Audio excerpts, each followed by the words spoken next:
বাইরে বৃষ্টি পড়ছে, এই সময় চপ কাটলেট খেতে একটু বেশি ইচ্ছে করে। কাটলেট সাধারণত মাছ মাংস দিয়েই হয়, তবে আজ আমি আপনাদের কাঁচা আমের কাটলেট বানিয়ে দেখাবো। চলুন তাহলে শুরু করি। এখানে কিছু মশলা নিয়ে নিয়েছি: গোটা ধনে, গোটা জিরে, মৌরি, দুটো শুকনো লঙ্কা।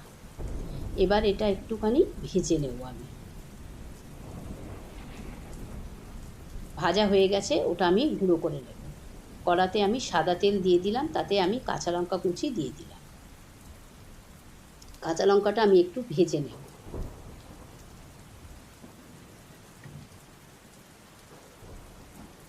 কাঁচা আম আমি গ্রেট করে রেখে দিয়েছিলাম, সেটা আমি দিয়ে দেব। আমটা আমি একটু ভেজে নেব। আমের যে রসটা থাকে সেটা আমি শুকিয়ে নেব।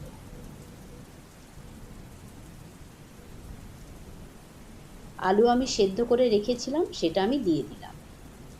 এবার কাঁচা আমের সঙ্গে আলুটা আমি খুব ভালো করে মিশিয়ে নেব।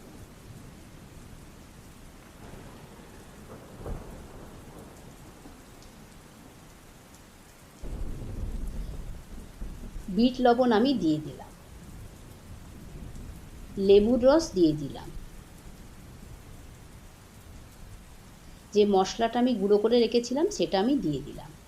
এবার খুব ভালো করে আলু আর কাঁচা আমের সাথে এটা মিশিয়ে নেব।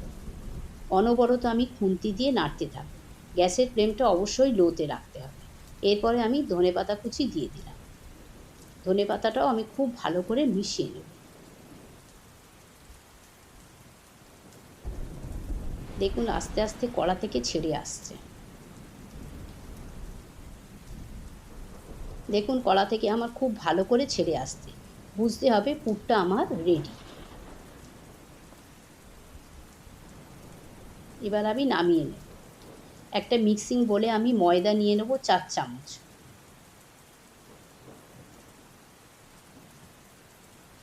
কর্নফ্লাওয়ার 2 চামচ। এবার অল্প অল্প জল করে দিয়ে একটা ব্যাটার তৈরি করে নেব। ব্যাটারের ঘনত্বটা ঠিক এই পর্যায়ে থাকবে। এবার ব্রেড ক্রাম্বস নিয়ে নিয়েছি। এই ব্রেড ক্রাম্বসটা আমি বাড়িতে বানিয়ে নিয়েছি। ব্রেড ক্রাম্বস বানানোর রেসিপিটা আমার চ্যানেলের শর্টসে দেওয়া আছে। এবার একটা কাটলেটের আকার করে নিয়েছি, সেটা নিয়ে একবার আমি ব্যাটারের মধ্যে ডুবিয়ে আবার ব্রেড ক্রাম্বসে ডুবোবো। আবার দ্বিতীয়বার একই প্রসেস আমি ব্যবহার করব।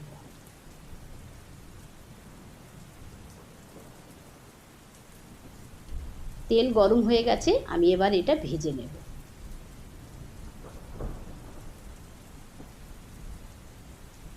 একটা দিক আমার ভাজা হয়ে গেছে, এবার আমি উল্টো দেব।